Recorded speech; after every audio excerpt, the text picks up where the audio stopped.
The ballroom gleams, all sharp crystal and burnished gold, a world away from the leaky ceilings and second-hand shame I once called home. I stand at the edge of the crowd, the silk of my dress whispering against my skin, and I watch the guests swirl in their practiced circles. Their laughter tinkles like coins dropped in a well, cold, distant, never meant for the desperate. Once I would have shrunk from this world, convinced I was unworthy. Now I own a part of it. A trembling hush settles as I step forward. My arrival announced not by a name, but by presence. A presence I have bled to become. Then I see him. Adrian. My past incarnate. His suit is expensive, but his face has the slack, hungry look of a man who's lost the taste of certainty. He laughs too loudly, eyes flicking to the door each time it opens, searching for the next opportunity, or perhaps a shadow that will swallow him whole. He doesn't recognize me at first. Not really. His gaze lingers, drawn by something he cannot name. I am not the girl he left on a rain-soaked morning, clutching her belly, tears and rain indistinguishable on her cheeks. I am not the one he cast aside for a woman with connections and perfectly straight teeth. I am the storm he never saw coming. At my side, my child, our child, stands tall, chin lifted, eyes steel bright and fearless. Sebastian. I chose the name for kingship, for resilience. He wears his tuxedo with a confidence Adrian never owned. Adrian's date tugs at his sleeve, eager to meet the new benefactor, oblivious to the tremor that runs through him as recognition dawns. His eyes widen like a man glimpsing a ghost, his own guilt returned, radiant and unforgiving. He steps forward, voice brittle with disbelief. Elena? I have practiced the art of composure until it is second nature, as much a part of me as the child I once shielded from the world's contempt. Adrian, I reply, letting his name fall cool and precise, a blade honed over years of silence. His mouth works, searching for the apology he should have uttered years ago, the apology that would have cost him nothing and meant everything. Beside me, Sebastian's grip tightens on my hand. He does not know the details, only that his father is a story I tell with careful omissions and a steady voice. He studies Adrian now, a scientist peering at something under glass.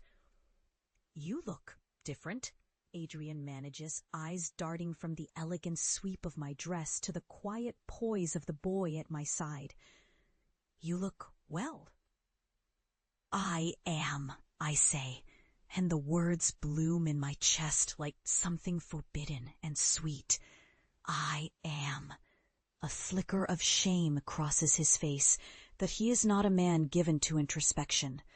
He searches for purchase, some handhold, to keep himself from slipping back into the man he fears he truly is. Sebastian? His voice is barely more than a whisper. You've grown. My son fixes him with the same gaze I have used to conquer boardrooms and break glass ceilings, though he is softer, less scarred. I have, he says, voice clear. You missed a lot. Adrian swallows. I can see the calculations flickering in his eyes, regrets, excuses, the urge to rewrite history. I do not give him the chance. My silence is armor, and he has no weapon sharp enough to pierce it. He looks over my shoulder. at the cluster of investors awaiting my attention, at the press poised to witness the changing of a dynasty. He sees, truly sees, the power I wield, earned through nights spent hungry, through humiliations so sharp they left marks I can still trace in quiet moments. He sees the family crest I now wear, the legacy I reclaimed not in spite of my fall, but because of it. I never thought you'd... His voice trails off, the words withering in the light of what I have become. That is his punishment, not my anger, not my tears, but my existence, unbroken, unbending, triumphant. I incline my head. Sometimes the things you abandon are the very ones that rise. For a moment, the music falters, or perhaps it's only in my mind. The air is thick with all the things we will never say. I see in his eyes the life he might have had, the pride, the purpose, the love he bartered for comfort and convenience. He will never reclaim it. Sebastian looks to me, silent question in his eyes. I squeeze his hand, the signal that we are done here, that ghosts can be left behind.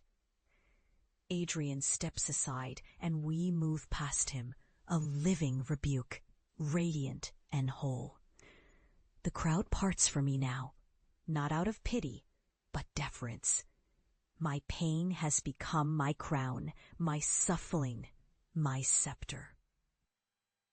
I catch my reflection in a gilded mirror, my chin high, my eyes bright, my child beside me, hope reborn. Let Adrian watch as we ascend the staircase, the two of us, victory written in every step. Let him taste the bitter coin of regret. Tonight, I am not what he left behind. Tonight, I am what he can never reach.